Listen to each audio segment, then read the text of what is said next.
And welcome back, YouTube. This is Boosterbox here with something very cool. Today I got for you, from the Fate Grand Order series, a Saber Nero Claudius Bride 1/7 scale anime figure review. This particular anime figure is made by the company Flare, and I have to say this is my very first anime figure from this company, and it turned out pretty decent. I will say, for starters, this box is excellent. This window packaging is incredible with the actual anime figure in there. Unfortunately, I did take it out just so I could review this faster. When you see the actual anime figure in there, it really stands out. It really sets off the actual box. If you see this sitting on a shelf in the actual box, you will definitely want it. It looks fantastic. And then on this side, you actually have the image of Saber Nero Claudius Bride herself. Very lovely. And of course, all the actual information is on the bottom of the box, where you get the official Type Moon sticker and all that good stuff. But enough about the box. You're here for the actual anime figure herself, Saber Nero Claudius Bride. And I have to say, first impressions are pretty good, but I do have a few issues with this figure, and I will share that with you in a little bit. First, I do want to do a simple turnaround here, just so we could get a full image of her before we start the review.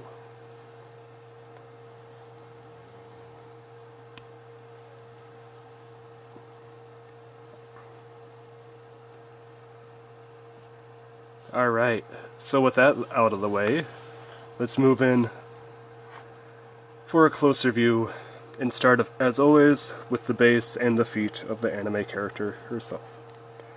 So first up, we have this very lovely base, and if it will catch it, it's very hard for it to see. You can see her name is written in very lovely golden cursive, and I really like that. The base is quite well done. It has some sparkles in it. I don't know if the base is going to catch that or not.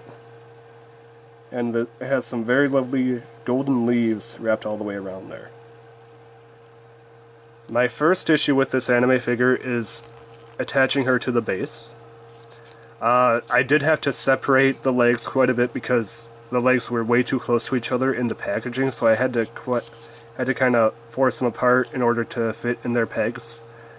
Thankfully, it did not damage the figure at all. It was just a little bit of a nitpick, and thankfully they did use the metal studs as most anime figures nowadays have started to use. As you can see, with her feet, she's in some very lovely white and blue high heels. I really do like those shoes. Very simple, but very nice touch. And she's in a walking motion, like she's walking down the aisle. Very cute. I like that quite a bit. Then she has some really high socks that go all the way up to the top of, it looks like they're knee-high socks. Very white, but very cute. Now, moving up to the knees and legs, I have no idea what you would call this. It's like a, as you can see, a zipper goes all the way up it, so it's like a leg guard? Like a partial pant? I'm not quite sure what you would call that. But as you can see, the zipper goes all the way up. I love how it's flaring at the bottom here. I love that. That just makes this anime figure look that much cooler. Like she has some style when she walks, and like she's walking down the runway. Very awesome. Very great design choice. And as you can see, the zipper's on the back too, so I have no idea what you would call this. It's like a half a pants? I have no idea what you call this. But it looks pretty cool. The buckles on there are very realistic. As you can see, the buckles wrap all the way around to keep it in place. That's why it ain't gonna fall down when she's walking. The zipper I have an issue with. The zipper looks overly large. The actual piece right here, it looks very large. Like, if this was in real life, that thing would be huge. And I don't know if it's supposed to actually be that large or not. I studied the image of the character and it looks to be a little bit larger than what it appears on the image, but once you increase the scale of something, that could actually be what it's supposed to be like. So I do find that the zipper to be sticking out that large to be a little bit odd, but once again, that could be the intended way. I just don't care for that design choice. I think that this should be a little bit smaller, but that's just me. Moving up, you could see that she has a garter on her right thigh, but not on her left thigh. That kind of wraps around here. And it's supported by a buckle, and it goes up around her waist that the bottom of her dress is connected to, and I gotta say that's very lovely. Now let's move on. Before we move on to the back of the dress, let's check out the belt. The belt is very cute. It's a very simple brown, connected by this giant, almost envelope-looking metal buckle right in the middle. And I gotta say, it's simple but effective. And then of course we got some metal studs that are all the way around the belt, some loops that are all the way around the belt. Very cute. Now we move on to the bottom of the dress. And I gotta say, this is where this and the half pant pieces of garment, this is where the anime figure really shines. The dress itself. I gotta say, they did quite a good job on this. As you can see, it flares out. Almost kind of reminds me of Yuna's dress from Final Fantasy X. It has a very lovely flowing design, like she's in the middle of walking. Very nice motion to it, and I love the fringed yellow on the edges here. It just makes it look really, really nice. Almost adds a little bit of age to the dress. I like that quite a bit. And then of course we have these frills on the back of the loop of the dress here. And they have some very lovely flower designs on them, and I gotta say I like that quite a bit.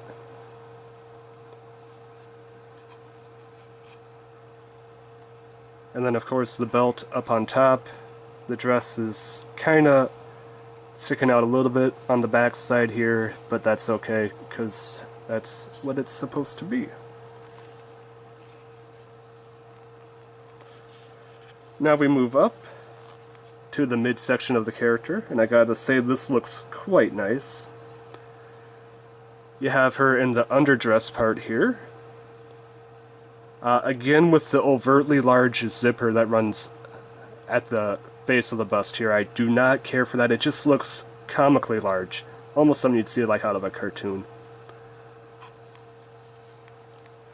I love... is this like a corset, I believe? I love how the corset just kind of shows the actual figure of the character. I like that quite a bit. And you got the ripples and lines to show that it's tight, but not overtly tight, so I like that a lot as well. You got a very lovely belt design that loops around the waist, the hip line, to the back. Very cute. And then of course, we move up to the top of the character here. As you can see, the bust, it looks like it's about ready to bust out, but it's just barely contained, so it's doing its job. And then we move on to these sleeves of the character, which are very poofy. As you can see, they're held together by a belt here, and then they poof out, so it looks like she must have some sort of a shoulder pad or something right on there. And then they come back in. No belt there, so I'm guessing that it must be some sort of wireframe here. in order to keep it that shape, or else she's some sort of Popeye-esque character. That'd be kind of weird to think about. And they flare out to these really lovely bell bottoms, I like to call them, for the arms. Very lovely. And the same on the left, or the right hand here. The tight belt loop at the top, puffs out, comes back in, and then it goes to the bell bottom for the other arm. Now, she's wearing some white gloves for the wedding day. Very cute. And looks like they are Princess Peach length because they go, you could see they go all the way up inside the puffy part of the arm. So they go all the way up to here. So they're at least elbow length gloves. Very cute. And something that I find a little bit confusing about this is the neck area. As you can see, she has the signature lock that's chained together around her neck, but it looks like the lock goes through the zipper on this anime figure, and I'm not sure if it's actually supposed to be that way or not. Because there's a zipper for this neck piece around the character here, and the lock loop looks like it goes right through the zipper loop, and I don't know if it's supposed to be that way. It looks a little convoluted, and honestly, it looks like with that setup, it looks like she's going to choke. Like, literally, like the zipper and the lock are going to pull, the lock's going to pull on the zipper is going to be stuck, and that's just going to choke her to death. So that's a little frightening. I don't know if it's supposed to be that way or not. I don't think it is. But I do love the necklace around here, though. Very lovely, very cute. Accents the character very well. The lock is built in very nice, very simple. And the chain does go all the way around the character, even though if you can barely see it on the back side there. So that does its job as well. Now before we get to the face, I do want to take a look at the headdress of the character. One of the other main focuses. And I do have to say this is very lovely. We have a very simple top that's white, and it is knotted up into a white bow that's surrounded by a very lovely flower headdress, and I gotta love that quite a bit. The flowers are individually painted and made, and it just looks very nice, very accenting to like a flower crown on top of her head there. The veil slash headdress itself is very well done. I like that see-through part, so it would be realistic if she were wearing it as a veil. And once again, these very adorable golden flowers accent the piece very nicely. So I do like the smoky, see-through color that they did use for the veil there. Very nice. Now on to the make it or break it part of any anime figure, the face itself. As you can see, the nose is very cute, not overtly done, but still there. The eyes are very well painted. They look like they're both looking in the same direction, so it's not a cross-eyed character. The mouth. The mouth is my issue with the face on this character. It looks kind of smiling, but not really smiling. It kind of looks like she's kind of sort of happy, sad, like a mixed emotion type face. I don't know. I don't care for the mouth. It just looks off. The hair, for what there is to the character, is very well done. It's mostly just the front of the hair, which is the easier part of the hair to get done right. And I do love the colic that sticks out there. Very, very famous of the character, but done very well. As you can see, it's all kind of bunched up here into a ponytail, and you can see an actual ear on this character, which I honestly did not notice before. The ear is actually quite well detailed. You don't see a lot of ears on anime figures, so that's quite nice. They're most usually covered by hair. And you can see on this side too, yeah. So I do applaud that. The ear is a very nice plus. Like I said, usually the ear is covered up by hair, so I will add that as a plus to this anime figure. The hair is very well shaded. It goes from like a nice light yellow to dark yellow toward the top, and then some nice highlights on the edges. Very well done. And I do have to say, there is one final piece to this character that I have not shown yet, and that's because it doesn't quite work too well. We'll prop her back up on this space, and I will show you what I'm saying. Her right arm is movable, like this, so that's kind of cool. You can display her with her arm up if you really want to. But it's more or less meant for the sword, which I gotta say, the sword itself is pretty well done. Simple yet elegant. You can see the handle is a very simple silver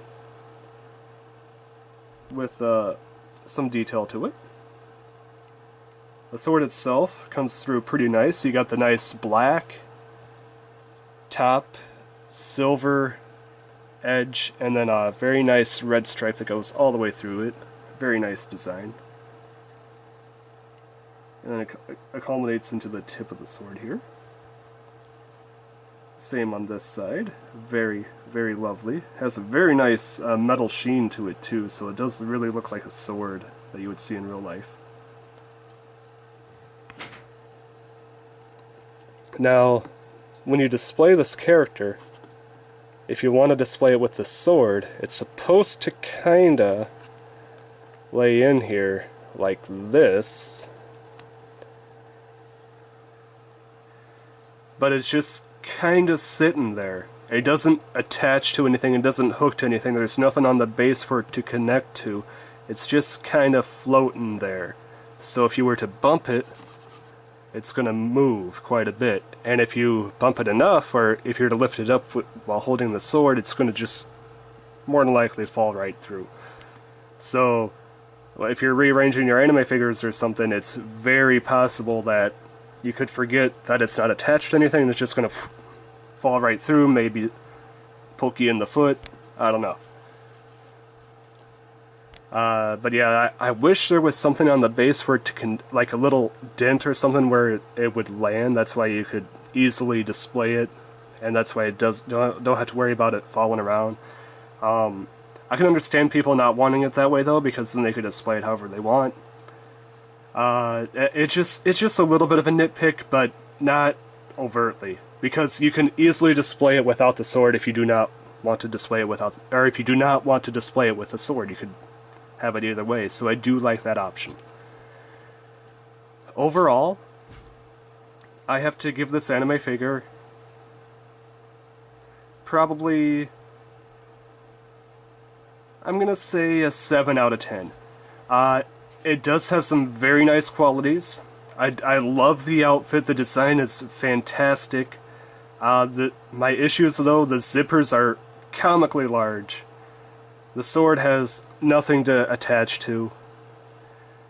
And the neck with the zipper and the lock, just something feels off about that, and the smile on the face feels off about that as well. I say if you're a Nero Claudius Bride fan, this is probably worth a pickup. If you're a hardcore Grand Order fan, this is probably worth a pickup. Otherwise, I may wait for a future iteration to see if there could be possibly a better one out there. This has been Booster Box Buster with the Fate Grand Order Nero Claudius Bride anime figure 1/7 scale review by Flair. Signing out.